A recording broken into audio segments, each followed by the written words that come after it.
सभी को धन्यवाद, सभी को धन्यवाद। ठीक है, तो अब अगला सेशन सर स्टार्ट करेंगे और आप उनसे कनेक्ट कर सकते ये रिकॉर्डिंग चालू है सर ये वाली? हैं। तो एक बार फिर से good evening to all. Chhattisgarh में सबसे पहले एक चीज़ तो ये बता दूं कि आप एडवांटेज किस चीज़ का ले रहे हैं। उसके भी पहले मैं ये बता दूं 2019 में मेरी एज थी 37 और अब रिज़ल्ट आते आते तक मैं 39 प्लस हो चुका हूं। जनरल कैटेगरी का हूं तो 40 साल से ऊपर दे नहीं सकता हूं।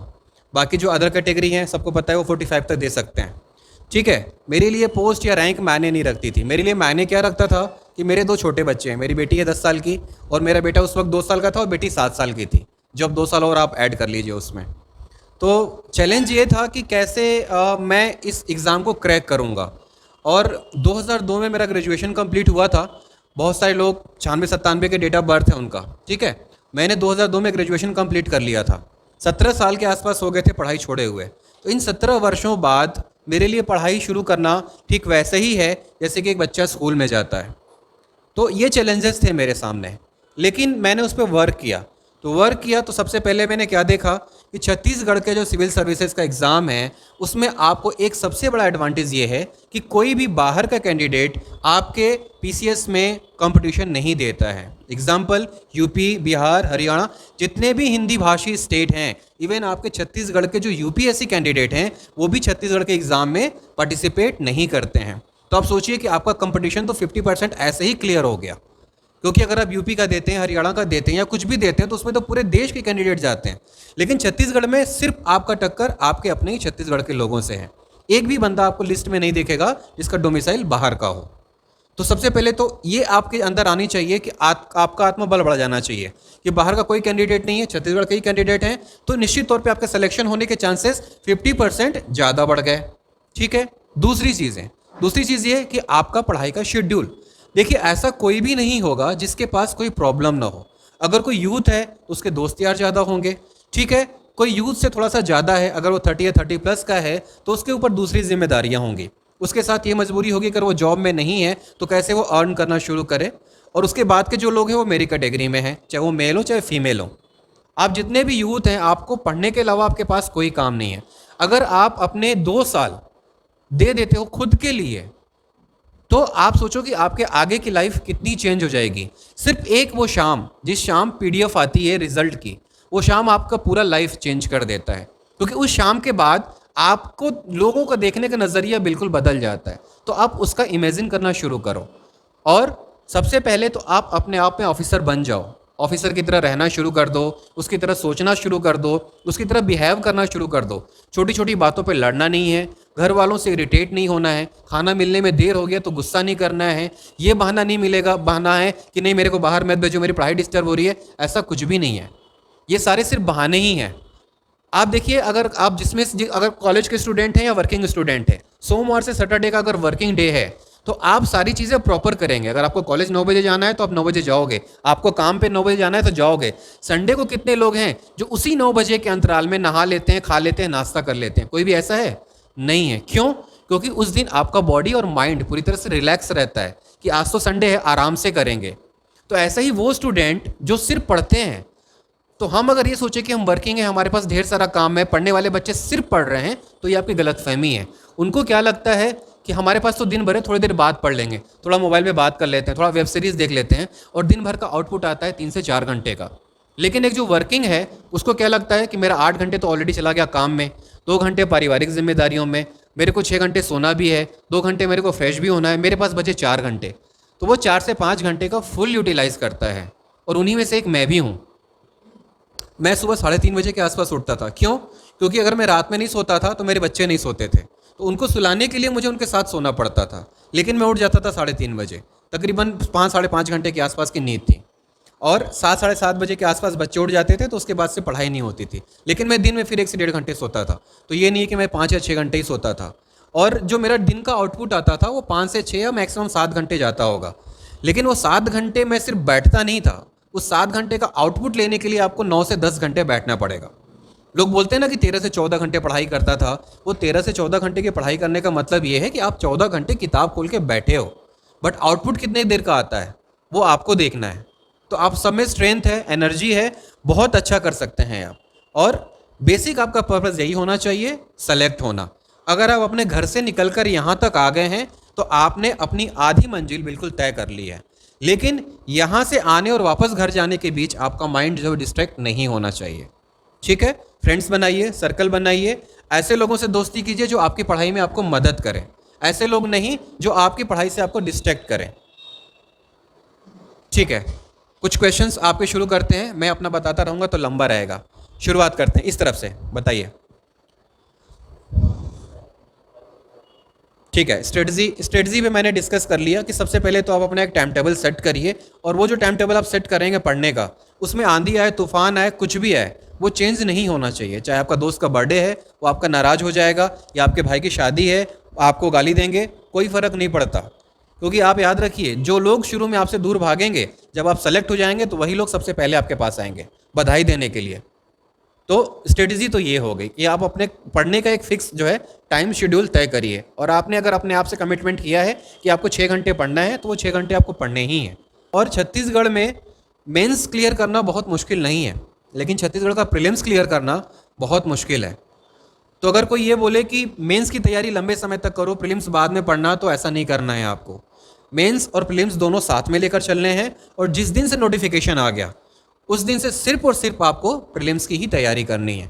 क्योंकि प्रीलिम्स बहुत अनप्रेडिक्टेबल हो गया है छत्तीसगढ़ का, पैटर्न भी लगातार चेंज हो रहे हैं।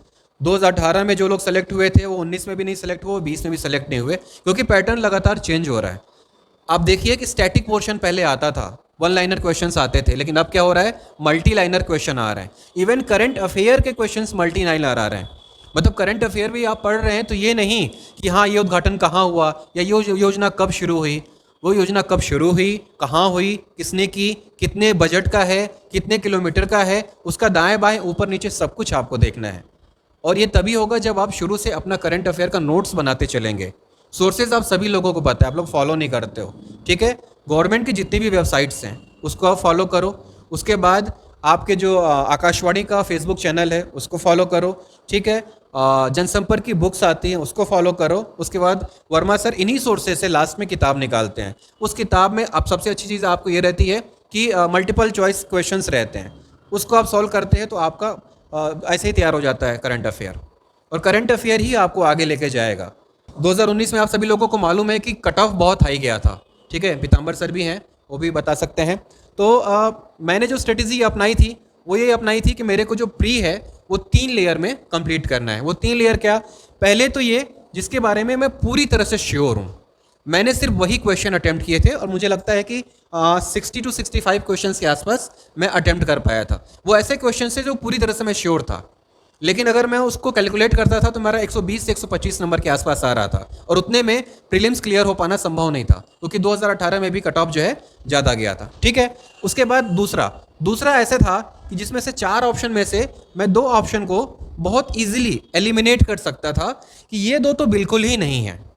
दूसरे राउंड में मैंने ऐसे क्वेश्चंस को देखा था, और ऐसे क्वेश्चंस में मैंने तकरीबन 15 से 20 क्वेश्चन ऐसे अटेम्प्ट किए थे, जिसमें कि 2 में डाउट था और 2 श्योर थे। तो यहाँ पे आपके सही होने की प्रोबेबिलिटी कितनी परसेंट हो जाती है, 50%। ठीक है, तो अगर आप 20 क्वेश्चन भी अटेम्प्ट करते हैं तो 10 गलत हो सकता है और 10 सही हो सकता है। ठीक है, 10 गलत हुआ तो कितने नंबर आपके चले गए, ठीक है, 0.66 इंटू 10 6.6, लेकिन 10 सही हुए तो कितने मिले आपको, ठीक है 20, तो 20 माइनस 6.6, फिर भी आप तकरीबन 13 नंबर के आसपास ऊपर जाएंगे। और थर्ड में ऐसे जिसमें 4 ऑप्शन है, मैं सिर्फ एक को एलिमिनेट कर पाया, बाकी 3 को एलिमिनेट नहीं कर पाया। ऐसे क्वेश्चन मैंने 3 क्वेश्चन थे जिसको अटेम्प्ट किया था। यहाँ पे प्रोबेबिलिटी थी 33% के सही होने की। ठीक है, यानी कि एक भी अगर आपका सही हो गया तो भी वो आपको प्लस ही देके जाएगा। लेकिन ये तुक्का लगाने वाली बात नहीं बता रहा हूँ मैं, ये मैं आपके नॉलेज की टेस्ट कर रहा हूँ, आपके नॉलेज की बात बता रहा हूँ कि कैसे आप क्वेश्चन को एलिमिनेट करके उसको सॉल्व कर सकते हैं। और ये तो जान लीजिए कि आप कभी भी सिर्फ फर्स्ट पोर्शन के भरोसे प्रीलिम्स को क्रैक नहीं कर सकते। कोई भी कैंडिडेट जो है वो टॉपर हो चाहे कोई भी हो, वो 60 से 65 क्वेश्चन से ज़्यादा सॉल्व नहीं कर पाता है। आपको थोड़ा तो रिस्क लेना ही पड़ेगा, और वो रिस्क लेने के लिए आप इस प्रोसेस को अपना सकते हैं। ये मेरी अपनी स्ट्रेटजी है, इसमें आप क्या ऐड ऑन कर सकते हैं वो देख लीजिए। तो मैं इस 3 लेयर में क्वेश्चन को सॉल्व करता हूँ। फर्स्ट सेकंड थर्ड, फर्स्ट में जो बिल्कुल ठीक है, सेकंड में जो 50% है, और थर्ड में जिसमें एक एलिमिनेट कर रहा था। और इसके अलावा जो ऐसे क्वेश्चन जिसमें चारों का कुछ अता पता नहीं है, मैं सबसे पहले उस क्वेश्चन के आगे ऐसे मार्क कर देता हूँ कि भले ही 2 घंटे का पेपर मैं 1.5 घंटे में सॉल्व कर ले रहा हूँ, आधे घंटे बचे हुए हैं, ये मुझे याद दिलाता है कि मुझे उस क्वेश्चन को नहीं छूना है। अब में से ज़्यादातर क्या करते हैं, टाइम बचा जाता है तो दिमाग लगाने लगते हैं, कुछ तो होगा, अच्छा हाँ ये याद आ रहा है, नहीं ये हो सकता है, चलो मार के देख लेते हैं, और वो हमको बहुत पीछे ले जाता है। तो ये है प्रीलिम्स की स्ट्रेटेजी। लेकिन प्रीलिम्स कैसे तैयार होगा, जब आप मेंस को साथ में लेकर चलेंगे, बहुत अच्छे से पढ़ लेंगे, और नोटिफिकेशन के बाद फरवरी तक, अगर 26 नवंबर को नोटिफिकेशन आ रहा है तो पूरा दिसंबर, पूरा जनवरी और फरवरी का सेकंड संडे जब भी आता हो तो वो आ जाएगा। तो ये 2.5 से 3 महीने आपको सिर्फ और सिर्फ मॉक टेस्ट देने हैं, क्वेश्चन सॉल्व करने हैं। और क्वेश्चन कैसे सॉल्व करने हैं, एक क्वेश्चन में 4 ऑप्शन है, तो ये नहीं कि हाँ ये क्वेश्चन है, इसका ये सही है, इसको याद करके देख लिया, नहीं, आपको बाकी तीनों भी ऑप्शन को एलेबोरेट करना है। और एलेबोरेट आप कैसे कर सकेंगे, क्योंकि आपने तो मेंस की तैयारी की हुई है, तो आपको इसके आंसर भी पता होंगे। तो अगर इसका आंसर ये है तो ये बाकी तीनों किसके आंसर हैं, ये भी आपको पता होना चाहिए। तो आप क्वेश्चन तो एक सॉल्व करेंगे, लेकिन सॉल्व कितने हो रहे हैं, 4 क्वेश्चन। तो अगर आप 100 क्वेश्चन सॉल्व कर रहे हैं तो एग्जैक्टली आपके 400 क्वेश्चन सॉल्व हो रहे हैं। तो आपको इस स्ट्रेटेजी से चलना है। सिर्फ हमको ये नहीं याद कर लेना है कि हाँ कांकेर के सिंह वंश का संस्थापक कौन था, नहीं, उसके आगे पीछे ऊपर नीचे भी उसकी मुद्रा क्या है, ठीक है, उसके बाकी सारी चीज़ें क्या है, ये सब करना है। हिंदी मीडियम में क्या होता है कि हमारे पास किताब है तो हम उसको लिखने की कोशिश ही नहीं करते हैं कि किताब तो है चलो इसी से पढ़ लेंगे, तो उसकी वजह से कहीं ना कहीं पीछे रह जाते हैं। आप जो इंग्लिश मीडियम वाले हैं उससे पूछो, वो भी ये बताएंगे आपको। मैं खुद हिंदी मीडियम का हूँ, फिर भी बता रहा हूँ कि इंग्लिश मीडियम में याद करना चीज़ें आसान होगा। प्लस देखिए हिंदी मीडियम में क्या दिक्कत है कि अलग अलग चीज़ों के अलग अलग अर्थ हैं, लेकिन इंग्लिश में एक ही चीज़ के कई अर्थ हैं। तो आपकी वोकेबुलरी में कम शब्द भी हैं तो भी आप बहुत ज़्यादा उसको एलेबोरेट कर सकते हो। अगर आप नॉर्मल डेज में 6 से 7 घंटे पढ़ रहे हैं तो ये आपसे जो है उम्मीद की जा सकती है कि आप उसको एग्ज़ाम टाइम में डबल कर लें। ऑन एन एवरेज 6 से 7 घंटे की पढ़ाई बहुत है, ठीक है, लेकिन वो 6 से 7 घंटे में कुछ भी नहीं रहना चाहिए दिमाग में।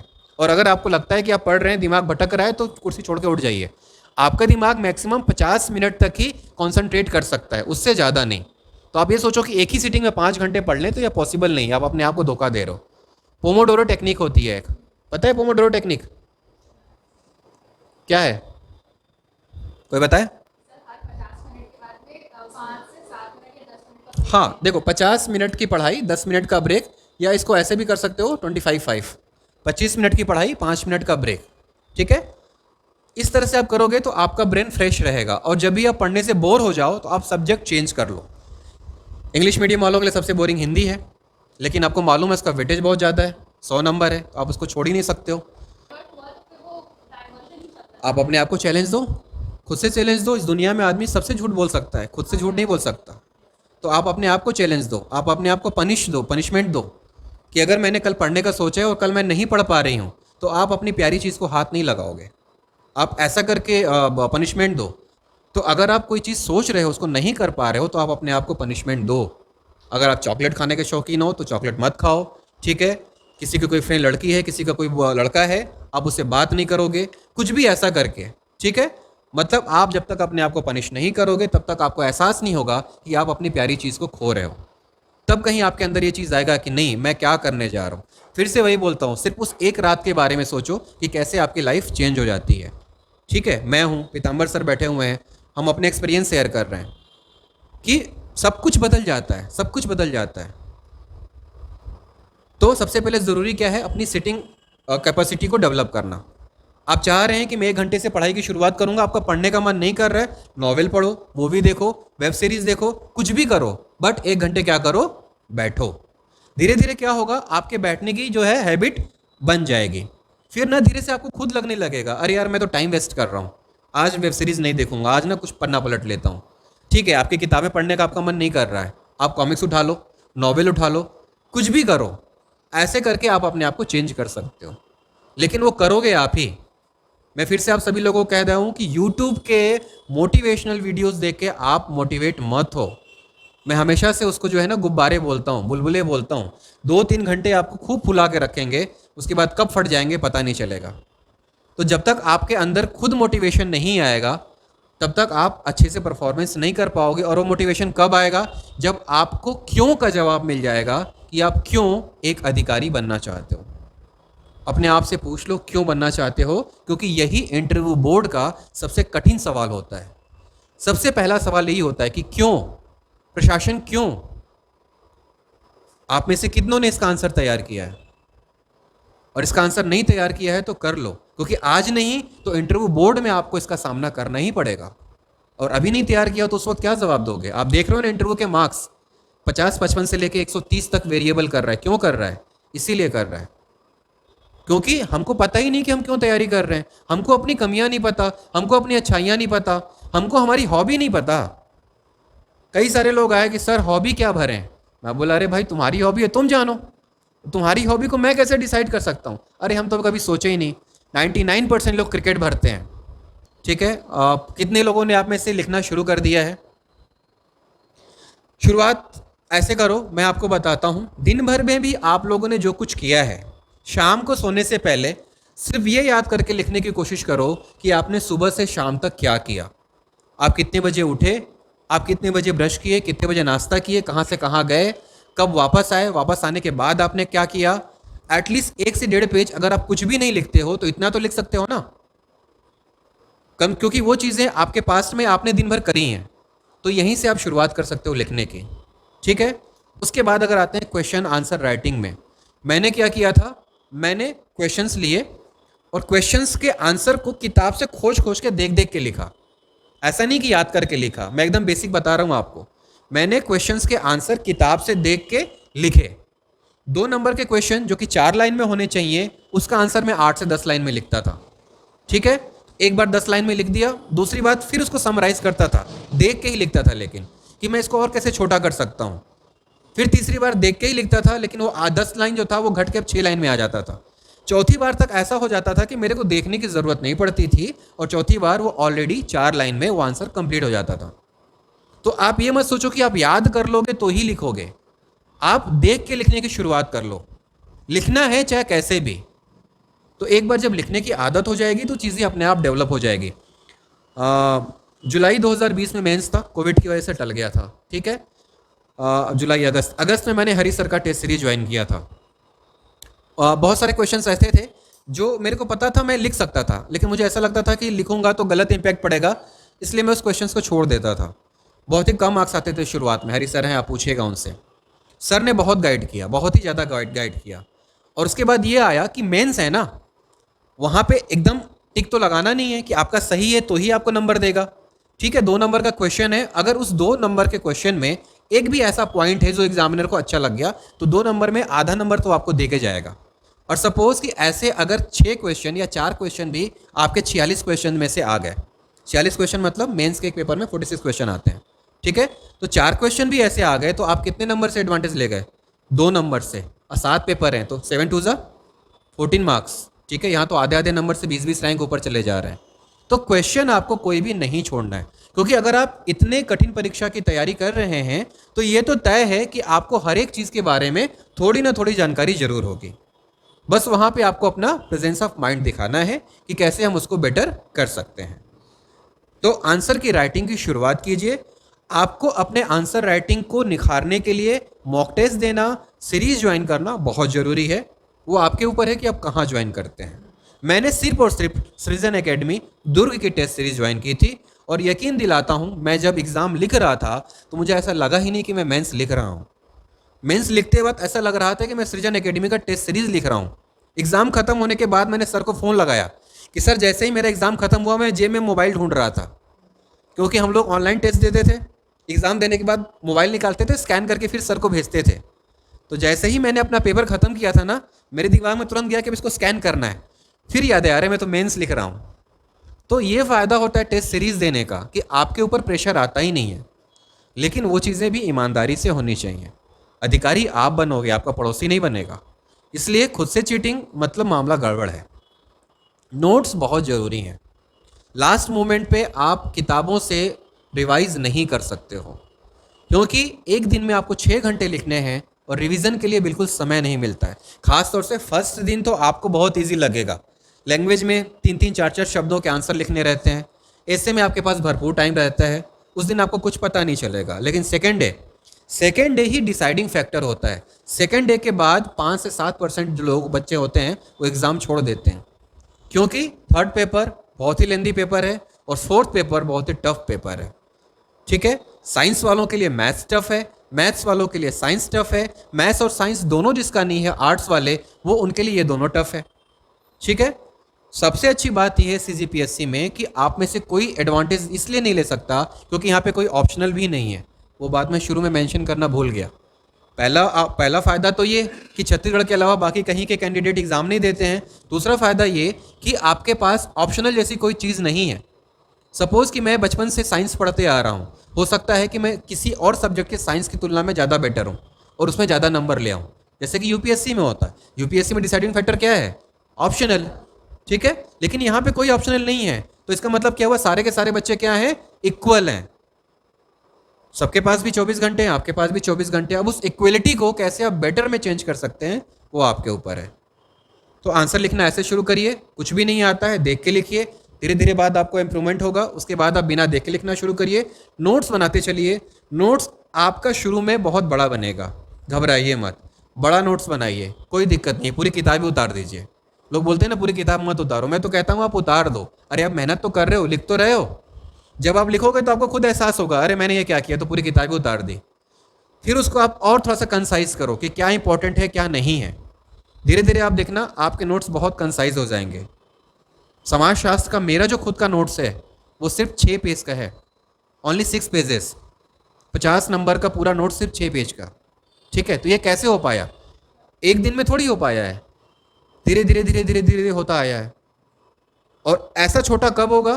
तब होगा जब आप 2012 से लेके अभी तक के क्वेश्चंस को बहुत थॉरली देखेंगे कि कौन से पोर्शन से क्वेश्चन ज़्यादा आता है, कौन से पोर्शन से क्वेश्चन कम आता है, कौन सा पोर्शन है जिससे क्वेश्चन आता ही नहीं है।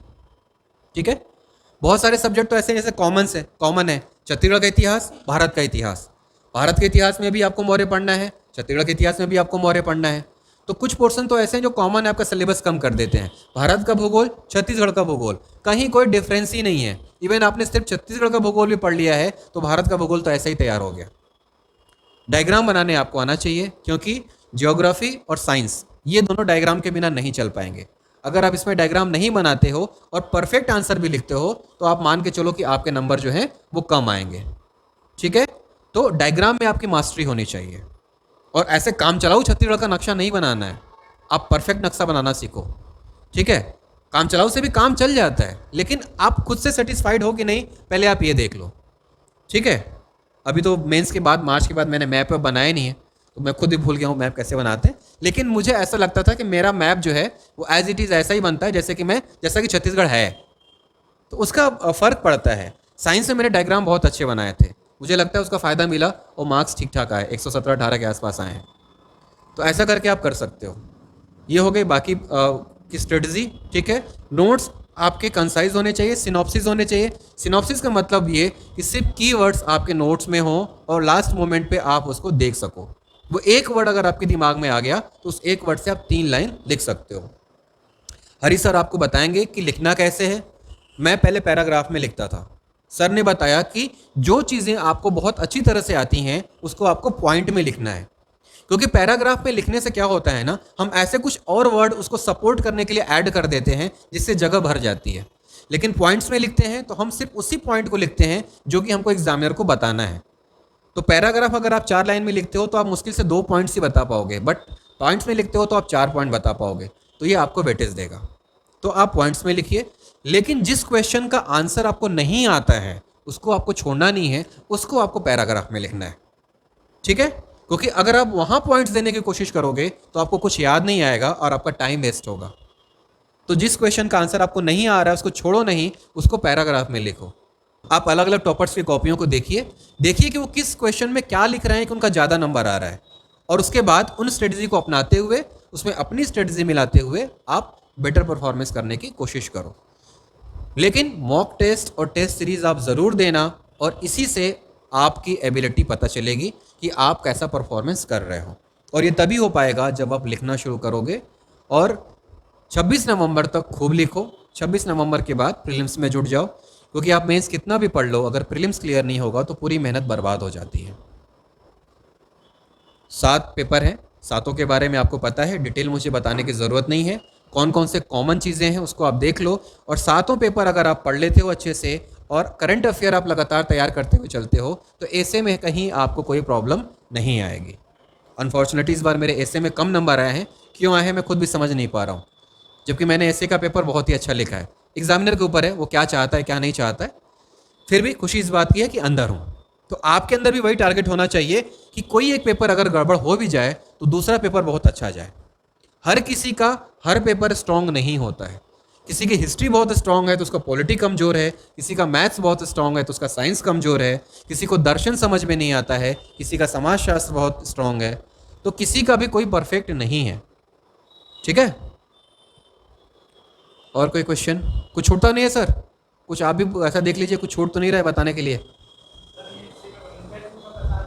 हाँ हाँ हाँ हाँ, इंटरव्यू इंटरव्यू।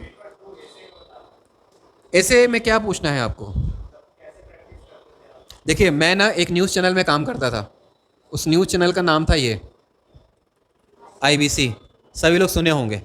2008-9 में मैं दुर्ग जिले का ब्यूरो चीफ था। ठीक है, तो यहाँ रह चुका हूँ मैं 1 साल।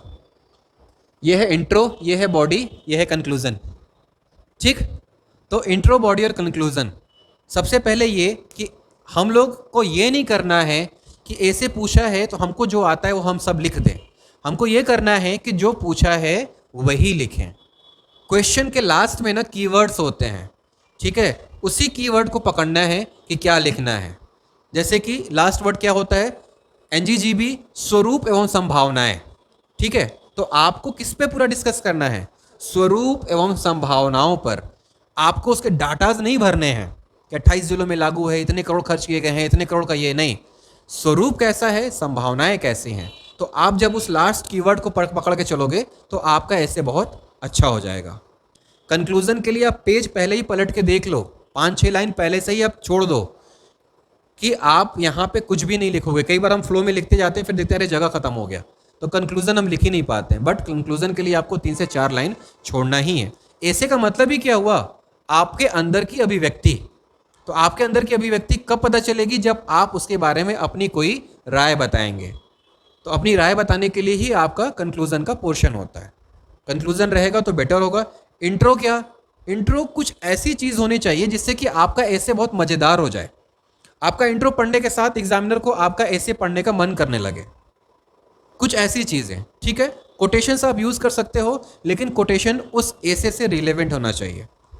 ऐसा नहीं कि हाँ तत्काल कोटेशन एग्जामिनेशन हॉल में ही बनाया और लिख डाला। क्यों? क्योंकि कोटेशन बोले थे सर कि हाँ कोटेशन डालना है। नहीं, ऐसा नहीं करना है।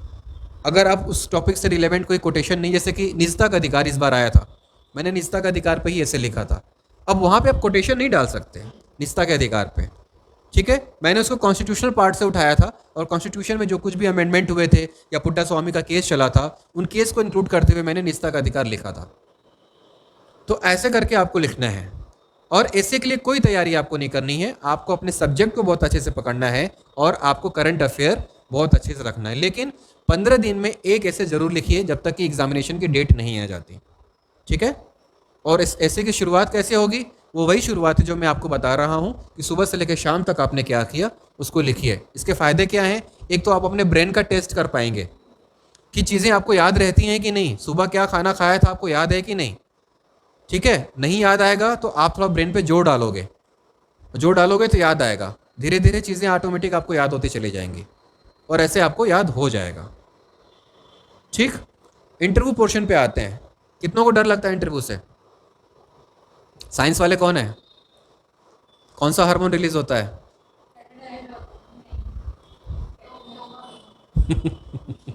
एड्रेनालिन। ठीक है, लड़ो उड़ो, लड़ो उड़ो और क्या, लड़ो उड़ो डरो, एक और था ना, हाँ, तो वो है। ठीक है, तो उस वक्त होता क्या है ना कि हमारे हार्मोन्स बढ़ जाते हैं तो हमको घबराहट सी होने लगती है। लेकिन वो घबराहट कब दूर हो जाएगी? जब आप मेन इंटरव्यू के पहले 2-3-4 मॉक इंटरव्यू दे चुके होगे। उससे क्या होगा कि आप फेमिलियर हो जाओगे। और इंटरव्यू बोर्ड इतना अच्छा होता है ना, मैंने मॉक इंटरव्यू दिए, 3-4 इंटरव्यू दिए, सब जगह पहले क्या, अपना इंट्रोडक्शन दीजिए, अपना इंट्रोडक्शन दीजिए। और जब वहाँ इंटरव्यू में गया तो क्या बोले? हाँ मनोज जी, सर आइए बैठिए बैठिए। तो आप यहाँ से, अच्छा आपने ये पढ़ाई की है, अच्छा आपने साइंस भी पढ़ा है। मतलब कोई फॉर्मल, कोई चीज़ कुछ भी नहीं। मतलब उन्होंने आपको इतनी सहज तरीके से रिलैक्स कर दिया कि ऐसा लगता है कि बहुत पहले समय से वो आपको जानते हैं। कोई डरावनापन नहीं, कुछ भी नहीं, बहुत इजी तरीके से वो आपसे बातचीत करते हैं। लेकिन जब वो आपसे क्वेश्चन शुरू करते हैं तो आपको वहाँ पे अपनी पोलाइटनेस दिखानी है। पोलाइटनेस का मतलब क्या? एक ऐसा क्वेश्चन पूछा कि आप बड़े ही खुश हो गए, अरे इसका तो आंसर मुझे पता है, और क्वेश्चन खत्म करने के पहले ही आपने आंसर देना शुरू कर दिया। नहीं, क्वेश्चन खत्म होने दीजिए, 2 सेकंड का पॉज लीजिए और उसके बाद फिर आप उसका आंसर देना शुरू करिए। मैं आपको बताता हूँ, मैं जर्नलिस्ट था, 15 साल तक जर्नलिज्म किया। मुझे पता था कि मेरे पूरा का पूरा इंटरव्यू मेरे जर्नलिज्म कैरियर पे ही फोकस रहेगा। ये मुझे अच्छे तरीके से पता था, हरी सर से लगातार डिस्कस चल रहा था, और मैंने जर्नलिज्म से रिलेटेड जितने भी क्वेश्चंस हो सकते थे, चाहे वो पहला अखबार, चाहे वो आपका पत्रकारिता दिवस, चाहे वो इल्बर्ट बिल, चाहे वो आपका मेटकॉफ, चाहे लिटन, चाहे रिपन, सारे पत्रकारिता की चीज़ों को मैंने बहुत अच्छे से तैयार किया था। और हुआ ही वही, मेरे से तकरीबन 45 के आसपास क्वेश्चंस पूछे थे, और उसमें से मुझे याद है 35 या 36 क्वेश्चन जर्नलिज्म पे थे। मुझे कहीं कोई परेशानी नहीं हुई। तो अगर आपको क्वेश्चन का आंसर नहीं आता है तो आप घुमाने की कोशिश मत करिए। वो लोग रिटायर्ड आईएएस हैं, हर एक चीज़ के बारे में जानते हैं। आपके एक्सप्रेशंस को देख के वो जान जाएंगे कि आप झूठ बोल रहे हो। तो इसलिए तुरंत सॉरी बोल देना है, लेकिन सॉरी भी फ्लैट नहीं बोलना है, सॉरी सॉरी सॉरी सॉरी ऐसा नहीं। उसको आपको अपनी वेरिएशंस को चेंज करना है। ठीक है, इंग्लिश वाले मैक्सिमम सॉरी ही बोलते हैं, हिंदी वालों के साथ फ़ायदा है, सॉरी सर, माफ़ करिएगा सर, क्षमा चाहता हूँ सर। ठीक है, तो इस तरह के शब्दों को आप इस्तेमाल कर सकते हैं। और अगर वो किसी चीज़ को पुश करके बोल रहे हैं कि ये है, तो आपको उनकी बातों को डिनाई भी नहीं करना है। अगर आप श्योर नहीं हैं कि वो जो बोल रहे हैं वो गलत ही है, अगर आपको लग रहा है कि वो बोल रहे हैं कि गलत है, अगर आप बोल रहे हैं कि नहीं शिवाजी का अष्ट नहीं 10 प्रधान थे, तो आप बोलिए नहीं सर आप गलत बोल रहे हैं। ठीक है, तो इस तरह के क्वेश्चंस में मैक्सिमम क्या होता है, वो आपकी स्ट्रेटजी के साथ साथ आपके हाव भाव, आपके घबराने की क्षमता, आपके निर्णय लेने की क्षमता और आपके अंदर की जो कला है वो देखते हैं और उसी आधार पर नंबर देते हैं। ठीक है, मैं और हरी सर डरे हुए थे। कितने साल तक, 15 साल तक प्राइवेट जॉब करने के बाद, पत्रकारिता करने के बाद, जिसमें सिर्फ एक ही काम होता है प्रशासन की धज्जियाँ उड़ाना, वो लेंगे कि नहीं लेंगे, इंटरव्यू में नंबर देंगे कि नहीं देंगे। 101 मार्क्स दिए उन्होंने। ठीक है, और तो इस तरह से आप चीज़ों को कर सकते हैं, लेकिन वो एक इंस्टेंट कला आपको डेवलप करनी पड़ेगी कि अगर आप किसी चीज़ का आंसर दे रहे हैं तो कैसे उसको किसी अपने इंटरेस्ट के सब्जेक्ट से उसको रिलेट करिए। वो 1 या 2 मोमेंट ही मिलेंगे आपको, वो मोमेंट कब मिलेगा वो आपको डिसाइड करना है, और उसी मोमेंट पे आपको अपने इंटरव्यू का मोड को चेंज कर लेना है। और वो आपने चेंज कर लिया तो आपको 90+5 मार्क्स से कोई नहीं रोक सकता। तो बिल्कुल ही मत डरिए, डरने की कोई चीज़ ही नहीं है। वो आपको बहुत अच्छे से रिलैक्स कर देते हैं, एकदम कूल कर देते हैं, आपके साथ ऐसे बात करेंगे जैसे कि आपको पहले से ही जानते हैं, और उसके बाद फिर वो आपसे पूछना शुरू करते हैं। मैक्सिमम वो आपके सब्जेक्ट से बात करेंगे। आपने ग्रेजुएशन में जो भी आपका सब्जेक्ट दिया होगा उससे ज़्यादा बातें होंगी। जितने भी इंजीनियर्स हैं उनसे तो खास तौर से, कि क्यों आपने इतने संसाधनों का इस्तेमाल करते हुए इंजीनियरिंग सीखा और अब आप प्रशासन में आना चाहते हैं, कैसे आप उसका यूज़ करेंगे, क्यों आप हाई सैलरी की जॉब को छोड़ के आ रहे हैं, क्यों आप मल्टीनेशनल कंपनी में जॉब नहीं कर रहे हैं, क्यों आपने अपने स्किल को कहीं और जो है डेवलप नहीं किया। तो इसी तरह से आप साइंस में हैं तो साइंस से जुड़े हुए सारे क्वेश्चंस, आप हिस्ट्री से हैं तो हिस्ट्री से जुड़े हुए सारे क्वेश्चंस, क्योंकि मैक्सिमम लोग जो फ्रेशर होते हैं उनसे उनके सब्जेक्ट से ही बातचीत की जाती है। उसके बाद आप कहाँ के रहने वाले हैं, आप जहाँ के रहने वाले हैं वहाँ की क्या अच्छाइयाँ हैं, क्या बुराइयाँ हैं। अगर आपको वहीं पोस्टेड कर दिया जाता है तो आप क्या करेंगे वहाँ के लिए। ये जवाब मत दीजिएगा कि सर होम टाउन में पोस्टिंग नहीं होती है, होती है। ठीक है, तो आप उसका जवाब दीजिएगा। उसके बाद फिर अगर आप कहीं जॉब कर रहे हैं तो आपका जो क्वेश्चन पूछने का दायरा है वो बढ़ जाएगा आपके जॉब से रिलेटेड। अगर आप पहली जॉब में हैं तो क्या है जॉब का नेचर, क्यों छोड़ के आना चाहते हैं, क्या ऐसा है कि आप जो है उसको छोड़ के यहाँ आना चाह रहे हैं, क्या खासियत है इसकी, और जो भी पोस्ट आपने प्रायोरिटी में भरी है उस पोस्ट का काम क्या है, उस पोस्ट की हायरार्की क्या है, उस पोस्ट से रिलेटेड और सारी चीज़ें क्या है, ये आपको बहुत अच्छे तरीके से पता रहनी चाहिए। ठीक है, तो मेरी तरफ से इतना ही। मुझे लगता है कि आपके सवालों का जवाब मिल गया होगा, प्री मेंस और इंटरव्यू, साथ में मोटिवेशन वाली बातें भी। ठीक है, तो समस्याएं कुछ भी नहीं है।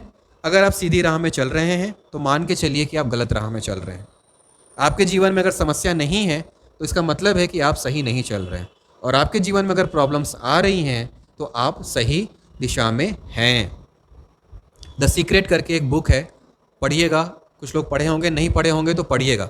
बहुत सारा टाइम फालतू जाता है जब आपका पढ़ने का मन नहीं करता। आप लोग बोलते हैं ना पढ़ने का मन नहीं करता, तो आप ऐसे ही मोटिवेटिंग नॉवेल्स को पढ़िए।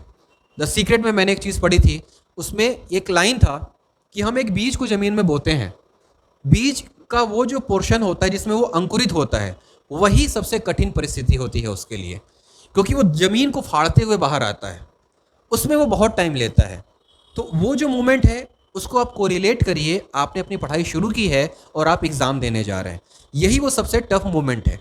आपने एग्ज़ाम दे दिया, रिज़ल्ट नहीं आया या रिज़ल्ट आने में डिले हो रहा है, वो कौन सा मोमेंट है? वो ये मोमेंट है कि वो जो बीज है वो धरती को फाड़ के बस बाहर ही निकलने वाला है, लेकिन आपको लग रहा है कि इतने अटेम्प्ट में मेरा नहीं हो रहा है, मैं इतनी मेहनत कर रहा हूँ, मेरा नहीं हो रहा है, और आप छोड़ देते हैं सब कुछ। ये इस तरह से रिलेट करिए कि वो बीज धरती को फाड़कर बाहर निकलने वाला है और आपने अपने ही पैरों से कुचल कर आप आगे बढ़ गए।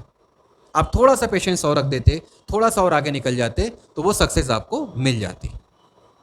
इसलिए बोल रहा हूँ कि 5-5, 6-6 अटेम्प्ट दे चुके हैं लोग, इंटरव्यू तक दे चुके हैं, सेलेक्ट नहीं हो रहे, लेकिन दे रहे हैं। और बार बार इंटरव्यू तक पहुँचना भी अपने आप में बहुत बड़ी बात है। सफल होंगे, ज़रूर होंगे। आप रैंक 2 और रैंक 3 को देख लीजिए, ठीक है। सृष्टि मैम, सुनाल सर, उन लोग 2015 या 14 में सेलेक्ट हुए थे, उसके बाद भी लगातार वो नौकरी करते करते पढ़ाई कर रहे थे, फाइनली उनको डेस्टिनेशन मिली, रैंक 2 और रैंक 3, ठीक है।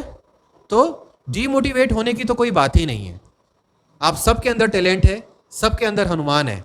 खोजिए जामवंत को, कहाँ है आपका जामवंत जो आपको इस शक्ति का एहसास दिलाए कि आपके अंदर है क्या। कुछ नहीं तो अपने अंदर एक जामवंत पैदा करिए जो आपके हनुमान को जगाए। आप सब समुद्र लांघ सकते हैं, बस कोई बताने वाला चाहिए। तो हम लोग हैं बताने के लिए। सबसे बड़े हमारे जामवंत तो हरी सर हैं, ठीक है, और उनके साथ हम छोटे मोटे जामवंत पीताम्बर सर और मैं जैसे लोग हैं।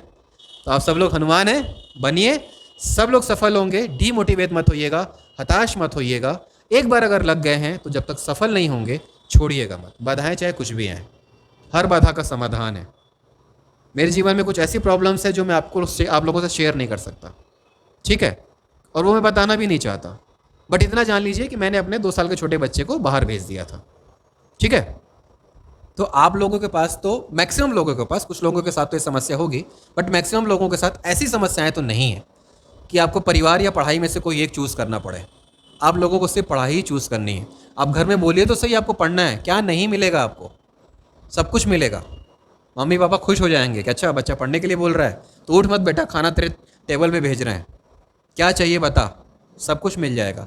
बट आप पढ़िए, पढ़िए और सिर्फ पढ़िए, उसके अलावा आपका कोई मोटिव नहीं होना चाहिए। दोस्ती यारी कुछ भी नहीं है। जो दोस्त आपसे नाराज़ होते हैं उनको छोड़ दीजिए, ठीक है, क्योंकि अगर वो आपकी सफलता में बाधक है तो फिर किस काम के हैं ये बताइए मुझे आप? किसी काम के नहीं है ना। और लास्ट में एक चीज़ और, कि काश शब्द का इस्तेमाल न करना पड़े, इसको हमेशा अपने ध्यान में रखिएगा कि काश मैंने वो किया होता तो आज मैं ये होता। बिल्कुल भी नहीं। आपके मन में जो आ रहा है करिए। आप यहाँ तक आ गए, दैट मीन्स कि आपके अंदर वो बात आ गई है कि आप एक सिविल एस्पिरेंट के अलावा अब तैयारी करके एक अधिकारी बनना चाहते हैं। तो बीच में मत छोड़िएगा, और बाद में फिर कभी आप ये मत सोचिएगा कि काश मैंने उस वक्त पढ़ाई न छोड़ी होती, या काश मैं उस वक्त अच्छे से पढ़ लेता। नहीं, जो करना है अभी कर लीजिए।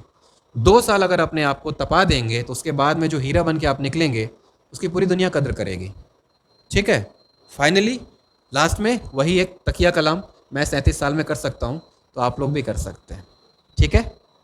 हरी सर, थैंक यू।